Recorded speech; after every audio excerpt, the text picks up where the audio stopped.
Bismillahirrahmanirrahim. Alhamdulillahi rabbil alamin. Wassalatu wassalamu ala rasuli rabbil alamin. Nabiyyina wa habibina wa qudwatina Muhammad ibn Abdullah wa ala alihi wa sahbihi wa man walah. Amma ba'du. Muslimin dan muslimat, para pelajar sekalian, Assalamualaikum warahmatullahi wabarakatuh. Alhamdulillah, kita syukur kepada Allah Azza wa Jalla kerana pada hari ini 7 hari bulan November 2021 kita dapat teruskan pengajian kita dalam kitab Al-Wafi fi Syarh Al-Arba'in An-Nawawiyah. Kitab Al-Wafi, syarah kepada hadis 40 susunan Imam Nawawi. Kita masih lagi dalam hadis yang ke-36. Hadis 36 ni dia ada panjang, dia punya huraian. Ada 38 perkara fiqhul hadis. Maka ini adalah merupakan yang siri yang ke-6 bagi hadis 36. Untuk mengingati balik hadis kita, saya baca semula dari awal. Hadis 36 di bawah tajuk dia Jawami'ul Khair, himpunan kumpulan kebajikan. Dalam hadis ini Nabi sallallahu alaihi wasallam sebut 7 perkara. An Abi Hurairah radhiyallahu anhu 'anil Nabi sallallahu alaihi wasallam qala. Sabda Nabi sallallahu alaihi wasallam yang pertama, man naffasa an mu'minin kurbatan min kurabid dunya naffasallahu anhu kurbatan min kurabi yaumil qiyamah. Maksudnya, siapa yang melepaskan satu kesusahan seorang mukmin daripada kesusahan dunia, Allah akan melepaskan darinya satu kesusahan daripada kesusahan hari akhirat. Yang kedua, wa man yassara ala mu'sirin yassarallahu alaihi fid dunya wal akhirah.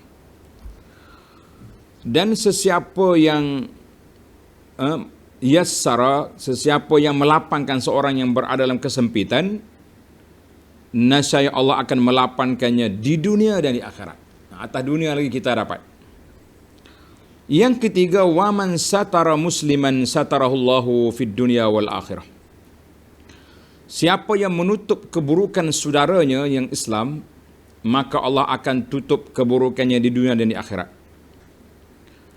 Yang kelima, wallahu fi aunil abdi ma kana al abdu fi auni akhi. Yang keempat, wallahu fi aunil abdi ma kana al abdu fi auni akhi.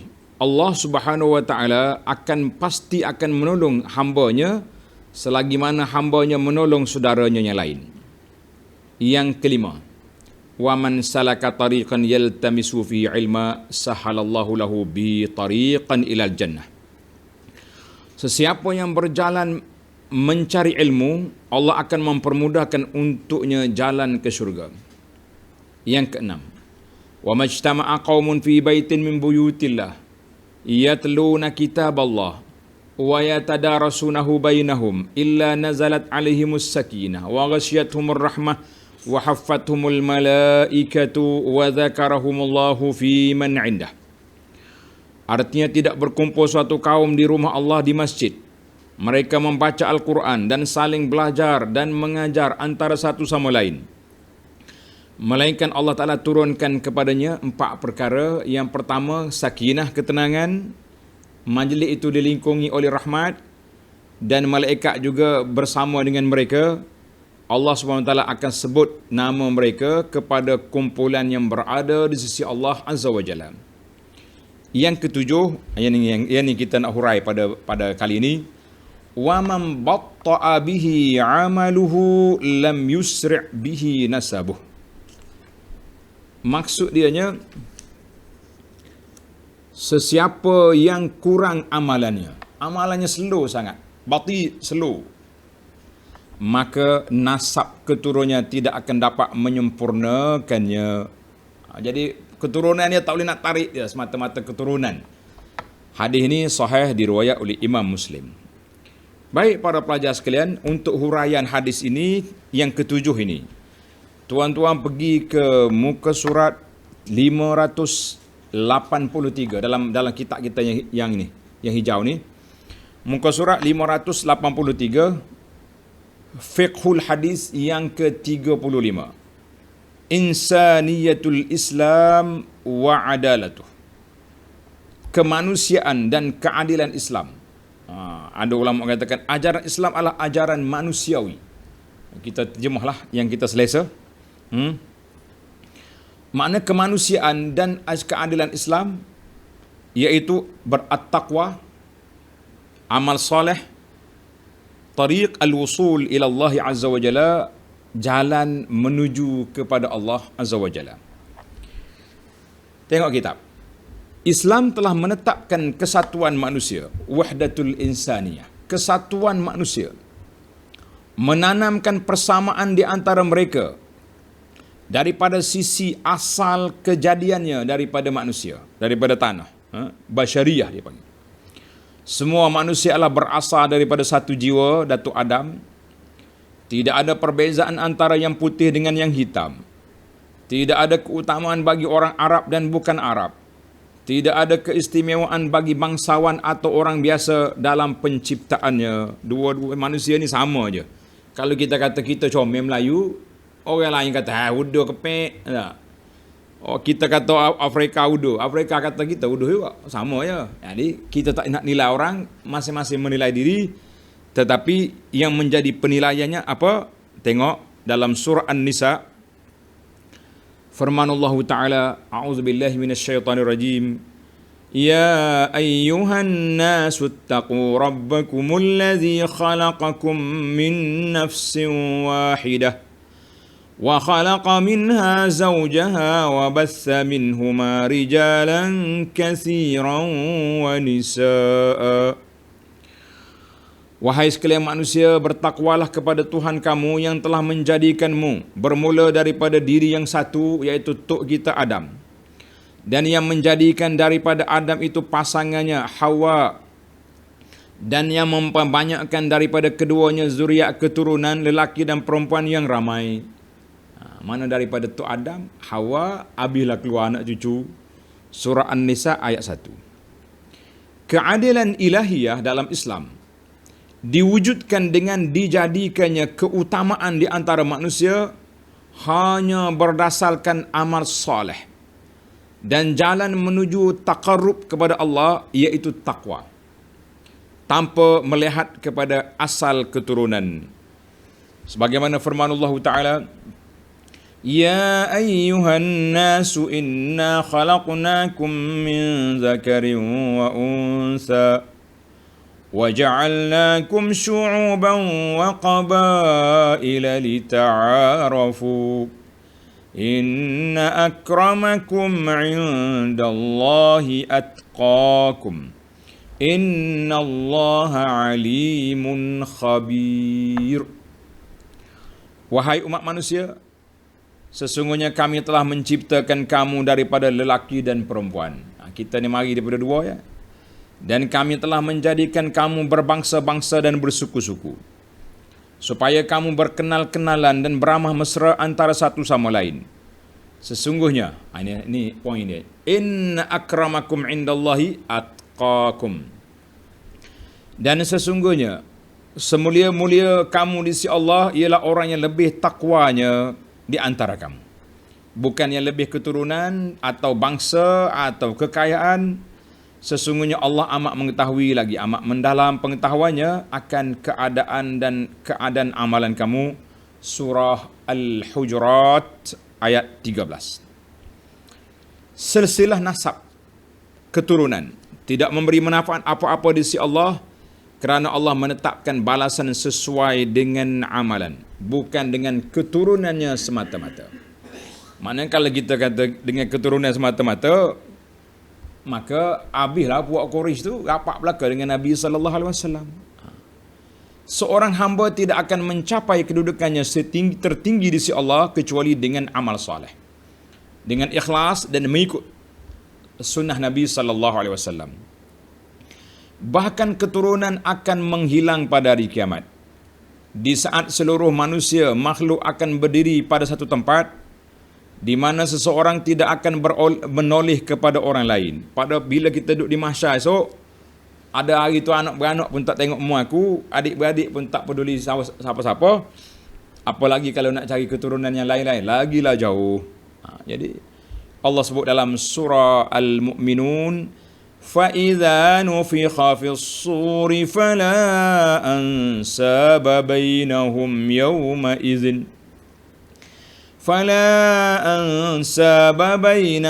يَوْمَئِذٍ وَلَا يَتَسَاءَلُونَ.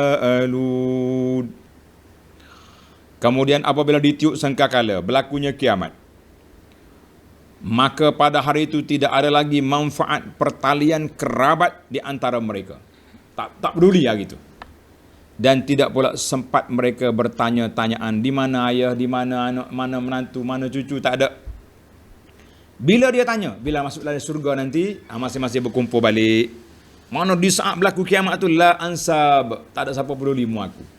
Jadi kita kena jamak ayat ni. Alhamdulillah tuan-tuan yang dah ikut program kuliah tafsir kita, insya-Allah dapat memahami maksud ayat ni. Oleh sebab itu Al-Quran memperingatkan manusia untuk tidak menyandarkan diri kepada keturunan. Bahkan Nabi SAW diperintahkan untuk memulai dakwahnya dengan memberi ancaman kepada orang yang paling dekat nasabnya dengan Nabi. Turun ayat Quran surah Asy-Syu'ara ayat 24, wa anzir ashiratakal aqrabin. Wa anzir ashiratakal aqrabin, dan berilah peringatan dan amaran kepada kerabatmu yang dekat. Mana Allah perintah Nabi supaya bagi amaran kepada kaum yang paling dekat, kaum kerabat dia yang paling dekat. Surah Asy-Syu'ara. Nabi SAW adalah orang yang penuh kasih sayang, sifat dia, dan orang yang paling layak untuk dicintai oleh keluarga dan kerabat. Segera menyampaikan perintah Tuhannya. Bila turun ayat Quran ni, Nabi pun naik atas bukit Safa memanggil, ya ma'syara Quraisy, puak Quraisy, mari. Ishtarau anfusakum, belilah diri kamu daripada azab Allah. La ughni ankum minallahi syai'a, aku tak boleh buat apa daripada kamu kalau kamu tak beriman. Ya Bani Abdul Manaf, ya Abbas bin Abdul Muttalib, ya Safiyah ammati Rasulillah, ya Fatimah. Nabi panggil kabilah dia, siapa dia panggil nama anda? Ya Fatimah binta Muhammad, salini ma syi'ti min mali la ughni anki minallahi syai'a. Muna apa daripada harta aku minta, tapi kalau kamu tak ikut ajaran aku tak boleh nak buat apa pada hari kiamat. Maknanya kalau kita setakat keturunan jauh-jauh je, ajaran kita tak ikut sunnah Nabi, duk mengaku keturunan Nabi, kita kata hayhat, jangan ikut orang yang mengaku keturunan, tapi kita mengikut ajaran yang ditinggalkan oleh Nabi sallallahu alaihi wasallam. Kalau mereka tu keturunan Nabi, menyebarkan sunnah Nabi, maka ini dia panggil nurun ala nur, cahaya di atas cahaya. Menyebarkan sunnah daripada keluarga Nabi sendiri sallallahu alaihi wasallam. Sangatlah besar kedudukannya. Alhamdulillah.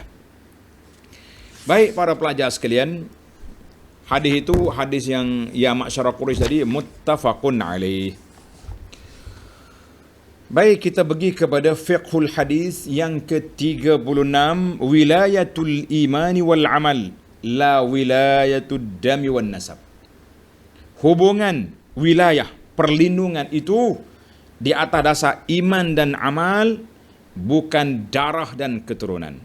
Jangan duduk mas. Saya ni ada setengah orang bila kita tegur amalan dia tak betul, amalan tak ikut sunnah Nabi sallallahu alaihi wasallam, pengikut dia jawab apa? Awak jangan cakap main. Dalam diri itu penuh dengan darah Nabi sallallahu alaihi wasallam. Sebab dia mengaku keturunan Nabi, maka dia jadi pengikut ni, pentaasuk ni kata, jangan tegur dia. Dalam tubuh dia terpenuh dengan darah Nabi. Kita kata kita nak penuh dengan sunnah Nabi. Kalau setakat darah saja, la ughni ya Fatimah binti Muhammad. Nabi kata la ughni anki minallah. Aku tak boleh buat apa kalau kamu tak ikut ajaran aku. Jadi apa lagi kalau yang baru-baru, yang kemudian lagilah susah. Baik. Awalnya manusia saling tolong-menolong dan saling mencintai satu sama lain berdasarkan kesukuan, kabilah, keakraban, kaum kerabat dan keturunan. Lalu Islam datang untuk memutuskan seluruh hubungan manusia daripada manusia yang lain, kecuali hubungan yang dilandaskan atas keimanan. menghapuskan semua ketaatan, kecintaan dan dukungan kecuali ketaatan dan kecintaan berdasarkan agama dan amal serta membela akidah dan prinsip. Sebagaimana firman Allah Ta'ala dalam surah Al-Anfal ayat 72, wal mu'minuna wal mu'minat ba'duhum awliya'u ba'd. Dan orang laki-laki, orang yang beriman, laki-laki dan perempuan, setengahnya menjadi penolong kepada setengah yang lain. Ila akhir ayat. Ayat ni panjang. Jika kecintaan antara orang-orang mukmin didasarkan di atas asar akidah dan agama, maka mereka akan mendapatkan kecintaan dan pertolongan daripada Allah serta mendapat kecintaan dan syafaat daripada Rasulullah sallallahu alaihi wasallam. Orang yang paling sempurna imannya adalah orang yang paling besar bahagiannya dalam mendapatkan kecintaan Allah dan Rasulnya sallallahu alaihi wasallam. Orang yang paling banyak amalannya adalah orang yang paling dekat dengan Allah dan mendapat bahagian paling besar daripada syafaat Nabi sallallahu alaihi wasallam. Makna orang yang paling banyak ikut Nabi, ikut sunnah Nabi sallallahu alaihi wasallam, itulah orang yang besar, yang mempunyai harapan yang tinggi untuk mendapat syafaat Rasulullah sallallahu alaihi wasallam. Bukan syafaat itu kerana dia keturunan semata-mata, tidak. Tidak dinafikan keturunan Nabi ada kelebihan sendiri. Sehingga kita nak selawat pun Allahumma salli ala Muhammadin wa ala ali Muhammadin. Tapi dari sudut kalau kita nak jamin setiap orang kerana keturunan dia selamat, kita kata belum tentu. Allahu Akbar. Firman Allah Ta'ala kepada Nabi-Nya, inna waliyallahu alladhi nazzala al-kitab wa huwa yatawalla as-salihin.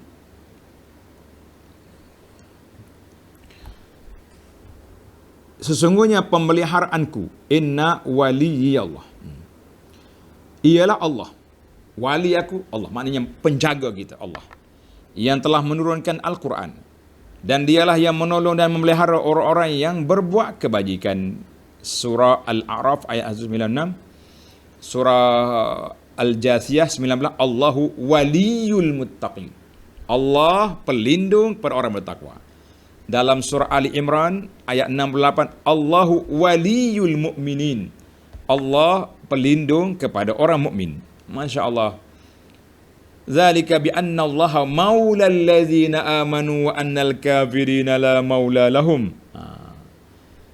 Dan balasannya demikian kerana sungguhnya Allah menjadi pelindung orang-orang yang beriman, dan bahawa sungguhnya orang-orang kafir tiadalah siapa pun dapat memberi perlindungan pada mereka. Suratu Muhammad sallallahu alaihi wasallam. Dan sabda Nabi sallallahu alaihi wasallam, inna ala abi laysu li bi awliya wa innama waliyallah wa salihul mu'minin. Sesungguhnya keluarga bapakku bukanlah wali kekasih bagiku. Sesungguhnya waliku adalah Allah dan orang-orang mukmin yang saleh. Hadis ini mengikut tuan kitab ni kata muttafaqun alaih. Mana Nabi nafi wali dia tu bukan keturunan semata-mata, tapi waliku Allah dan orang-orang yang soleh. Kata di penyair menarik juga tu kata penyair ni, kita baca syair sikit. La'amruka mal insan illa bidinihi fala tatrukit taqwa ittikalan 'ala an-nasabi laqad rafa'al islamu Salman Farisin wa qad wada'a syirkan nasib Aba Lahabin. Allahu Akbar. Inilah makna apa ni? Demi umurku, tidaklah manusia itu selain kerana agamanya. Hubungan kita ni kerana agamalah bahagia dia. Janganlah tinggalkan takwa dengan menyandarkan diri kepada nasab keturunan. Islam telah mengangkat Salman orang Parsi dan merendahkan syirik keturunan Abu Lahab. Abu Lahab tempat saudara dia. Jadi kita kata dia tak boleh main. Baik, tamatlah kita yang ke-36, iaitu perlindungan di atas dasar iman, takwa, bukan semata-mata keturunan dan darah. Kita tak nafikan darah keturunan yang baik-baik itu ada kesannya juga. Tapi tak boleh nak sandar 100%. Yang ke-37. Tariqus sa'adah wan nasr wan najah. Jalan kebahagiaan kemenangan dan keselamatan. Nak bahagia, nak menang, ikut jalan ni. Ikut jalan lain tak jumpa lorong, kata orang. Jika permasalahannya sebagaimana yang kita ketahui, bahawa ketinggian darjat tidak akan dicapai kecuali dengan amal. Sementara kecintaan Allah dan pertolongannya berkait rapat dengan ketakwaan. Di samping itu syafaat Nabi SAW dan kecintaannya al-hasil daripada sempurnanya keimanan. Sempurnanya kita ikut sunnah Nabi. Maka seorang Muslim yang unggul dengan akal dan kebersihan fikirannya adalah manusia yang lurus, seimbang dan realiti. Bukan manusia yang gelisah dan goncang jiwanya. Orang Muslim seperti ini akan menyingsingkan lengan baju untuk segera bersungguh-sungguh dalam beramal soleh. Dia punya terjemahan direct dia. Sa'idil jid, maknanya kekeh lengan apa ni? Singsing dengan baju, mana kuat beramal. Tanpa bersandar kepada asal keturunan, kemuliaan nenek moyang dan tempat tinggal. Tak boleh. Sebab itulah Allah Ta'ala sebut dalam surah An-Najmi ayat 39, wa allaysa lil insan illa ma sa'a. Dan bahawa sesungguhnya tiada balasan bagi seseorang melainkan balasan apa yang mereka usahakan. Surah An-Najmi ayat 39. Maknanya kita usaha apa atas dunia, kata orang apa benih yang ditabur, itulah hasil yang dituai. Itu bahasa kiasan orang-orang tua dah. Apa jenis benih yang ditabur, itulah hasil yang dituai. Maknanya kita tabur benih padi, keluarlah beras nanti. Tabur benih ni keluar. Maknanya apa amalan yang kita buat, kita akan terima di akhirat. Nak dekat dengan Nabi, ikut sunnah. Itu cara-cara nak mendekatkan diri kepada Rasulullah sallallahu alaihi wasallam, ikut sunnah Nabi. Qul in kuntum tuhibbunallah fattabi'uni. Dalam ayat Quran yang panjang, man amila salihan min zakarin aw untha wa huwa mu'minun falanuhyiyannahu hayatan tayyibah wa lanajziyannahum ajrahum bi ahsani ma kanu ya'malun. Sesiapa yang beramal soleh dari laki-laki dan perempuan sedang ia beriman, maka sungguhnya kami akan menghidupkan dia dengan kehidupan mereka dengan balasan yang lebih baik daripada apa yang mereka kerjakan. Kehidupan yang baik, hayatan tayyibah. Hayatan tayyibah, surah An-Nahli ayat 97. Orang Muslim pun tidak akan reda untuk menjadikan wali kekasihnya selain daripada Allah. Rasulullah sallallahu alaihi wasallam dan orang-orang mukmin, selanjutnya dia akan melepaskan siap ketaatan yang tidak menghantarkan kepada kedudukan seperti itu. Mana kalau kita buat baik kepada orang ni, walak kepada orang ni, kita membawa keredaan Allah, kita akan tinggalkan. Dan memutuskan hubungan dengan kekufuran dan kefasikan beserta para pendukungnya. Sebagaimana firman Allah Ta'ala, la yattakhidhul mu'minuna al-kafirina awliya'a min dunil mu'minin. Janganlah orang-orang yang beriman mengambil orang-orang yang kafir menjadi teman rapat dengan meninggalkan orang-orang yang beriman. Surah Ali Imran ayat 28. Jadi kita jelaslah ayat ini supaya kita ambil berwalakkan kepada orang yang beriman, jangan pergi main dengan puak-puak kafir. Baiklah, ayat yang sama belakang. Yang lain-lain itu tuan-tuan boleh tengok dalam kitab. Saya nak detailkan sedikit sebagai khulasah kepada hadis ini. Hadis ini kita kata ada 7 tadi, tapi dalam ni dia ada 8. Baik, kita baca satu-satu. Khulasah kepada hadis yang panjang, hadis 36. Wa ma yurshidu ilaihil hadis, petunjuk daripada hadis ini ada 8 perkara. Tuan-tuan yang ada kitab, tengok kitab. Yang tak ada kitab, catat, tulis. Yang pertama, annal jaza' indallah min jinsi ma qaddamal abdu min amalin. Balasan ke atas makhluk adalah dalam bentuk yang menyerupai amalan tersebut. Dia panggil al-jaza' min jinsil amal. Balasan itu ikut kategori amalan. Kerana itu, yang pertama, apa dia? Kita membantu orang, melepaskan kesusahan orang. Balasan bagi orang yang melepaskan kesempitan adalah dengan pelepasan kesempitan juga di hari kiamat. Balasan bantuan yang diberikan kepada sama hamba, orang susah kita bantu, akan dia balasi oleh Allah dengan bantuannya. Begitu juga menyembunyikan keburukan orang, Allah akan membalasnya dengan menyembunyikan kesalahannya. Begitulah seterusnya. Dia panggil dalam bahasa kitab al-jaza min jinsil amal. Mu buat baik pada orang, Allah buat baik pada mu. Mu tutup aib orang, Allah tutup aib kita. Kamu lepaskan seseorang, Allah lepaskan seseorang kita. Kita buatlah apa saja pun. Sebab itulah kata-kata asal diriwayat oleh Imam Tirmizi daripada kata-kata Abu Sa'id Al-Khudri. Pelajar yang ada kitab ni tulis hadis ini, kata ulama sahih mauquf. Mauquf tu maknanya kata-kata Abu Sa'id. Kalau angkatkan Nabi, dhaif. Ada kata dhaif jiddan. Jadi kita letak, ini adalah kata-kata Abu Sa'id Al-Khudri, kata-kata sahabat. Ayyuma mu'minin at'ama mu'minan ala ju'in at'amahu Allahu yawmal qiyamah min simaril jannah. Ila akhiril hadis. Siapa saja orang mukmin yang memberi makan seorang mukmin yang lapar, Allah akan memberikannya makan buah-buahan yang syurga pada hari kiamat. Siapa dia bagi minum, Allah Ta'ala bagi minum. Siapa dia bagi pakaian pada orang, Allah Ta'ala pakaikan kita dengan pakaian dalam syurga yang begitu cantik. Maknanya balasan mengikut amalan. Baik, kita berpindah kepada hadis ini. Kata-kata Abu Sa'id ini diriwayat oleh Imam Tirmizi. Ada lagi hadis yang sahih, innama yarhamullah min ibadihi ruhama. Sesungguhnya Allah merahmati hamba-hambanya yang pengasih.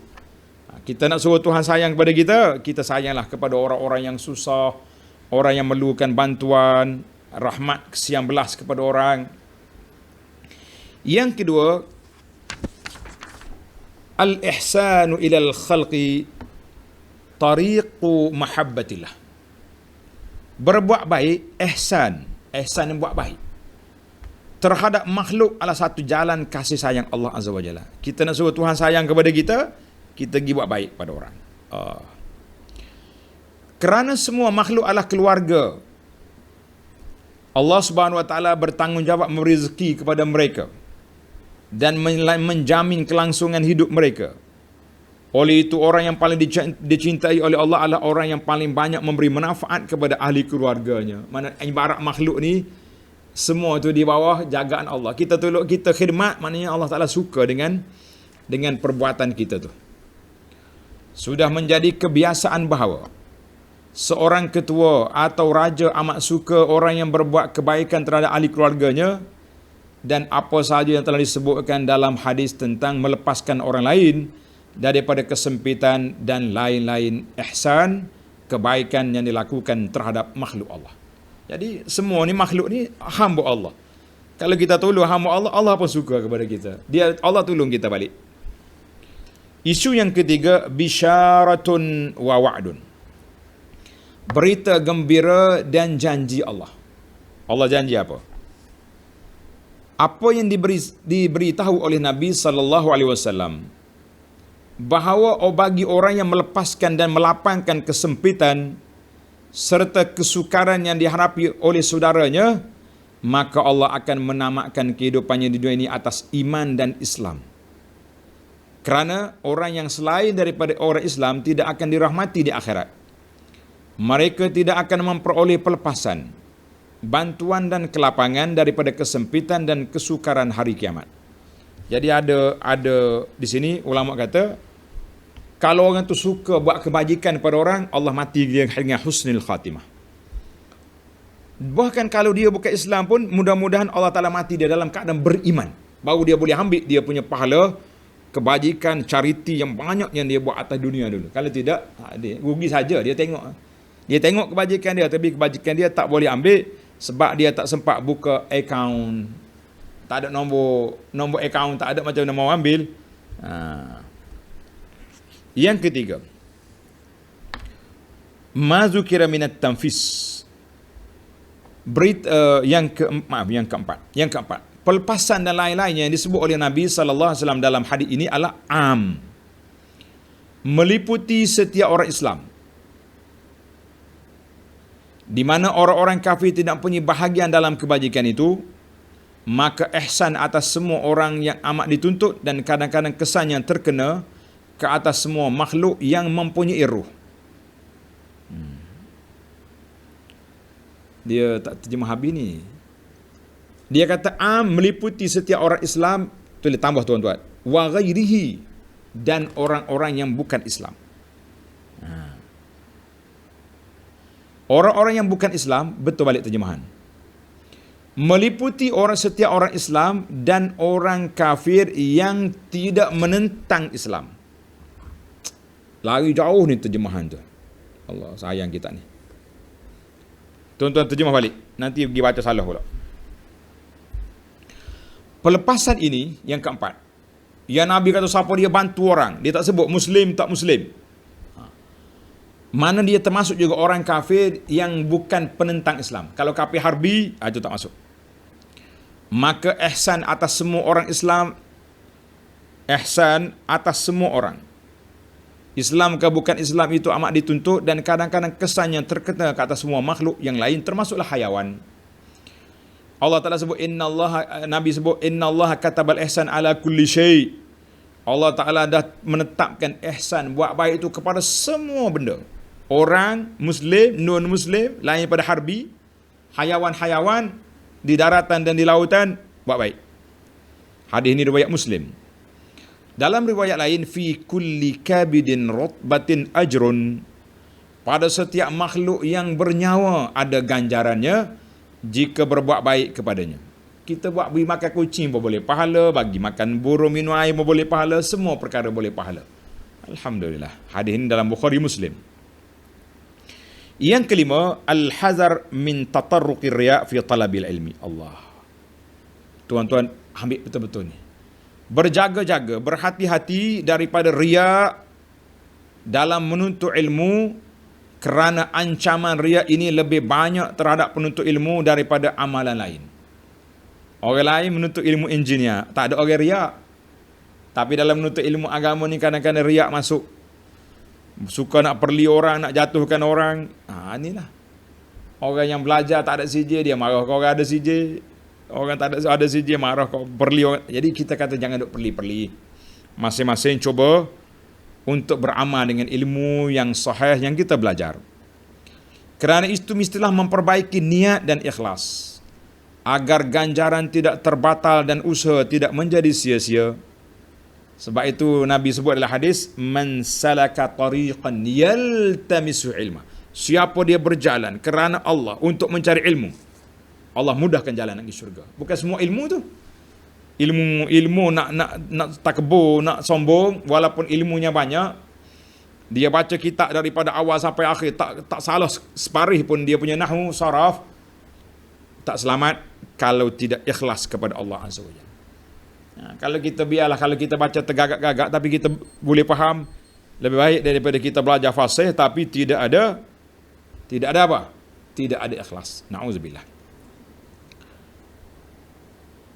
Maka kena jaga, perbaiki niat dan ikhlas agar ganjaran tidak terbatal dan usaha tidak sia-sia. Yang keenam, talabul auni minallah, memohon pertolongan daripada Allah dan kemudahan serta keringanan kerana hidayah Allah di bawah kuasa Allah. Seseorang itu tidak akan dapat mentaati Allah melainkan jika dipermudahkan oleh Allah. Kita dengar azan nak pergi masjid. Bila panggil hayya 'alas salah, kita kata la haula wala quwata illa billah, tak ada kuasa aku nak pergi kecuali dengan pertolongan Allah. Tuan-tuan yang sampai ke masjid, bila azan, itu dengan pertolongan Allah Azza wa Jalla. Agaknya kita mana betul? Duduk tepi masjid tak naik masjid. Seseorang itu tidak akan dapat mentaati Allah melainkan jika dipermudahkan oleh Allah. Tanpa taufik daripada Allah, ilmu dan selainnya tidak akan memberi manfaat. Jadi kita minta pertolongan dengan Allah. Minta apa saja. Pertolongan dalam ibadat, pertolongan dalam kerja buat, pertolongan dalam perkara apa saja, minta tolong dengan Allah. Jangan minta tolong dengan yang dikatakan penjaga keramat, jaga kapur ni, jangan. Ini perbuatan mengundang sangat berbahaya kepada masyarakat. Jangan duk ajar benda pelik macam ni. Kan? Orang kampung kalau kita kata ustaz ajar tawakal tinggi, tapi orang kampung dia percaya betul ya. Dia percaya ke penjaga kampung dia tu ya. Jangan main. Pasal itulah dia panggil menjaga kemurnian akidah umat itu sangat penting. Kepada guru-guru, ustaz-ustaz jangan duk ajar benda-benda yang pelik-pelik. Masyarakat ni dia percaya sungguh kalau ustaz bagi tahu tak. Kena ijazah pula lagi kemas. Yang ketujuh, melazimkan diri membaca Al-Quran dan mendengar orang lain membacanya, sama ada kita baca sendiri, kita dengar orang baca, kita mengaji ramai-ramai, semua boleh. Dan bersegera untuk memahami dan mempelajarinya, serta beramal dengannya, dan agar Al-Quran tidak ditinggalkan pembacanya dalam sebarang perkumpulan dan majlis, dan kepada semua orang, maka kita kena belajar. Maka kita kena ada. Jadi kita kena ada. Baca Quran setiap masa. Jadi, kita baca Quran untuk apa? Untuk kita baca Quran, faham, tadabbur, baru kita baca. Kalau Quran tu untuk dipanggil ma'atam ni baca untuk orang mati je. Akhir sekali Quran tu orang mati, tak tahu orang hidup. Jangan. Al-Quran tu dibaca waktu majlis-majlis lah. Al-Quran dibaca sentiasa. Lepas dia kata mulazamatul Quran. Sentiasa baca Quran atau dengar Quran. Kita tak baca, kita suruh kaset dengar. Suruh MP3 dengar. Suruh alat-alat dengar. Tolong baca, kita dengar. Ini kena ingat.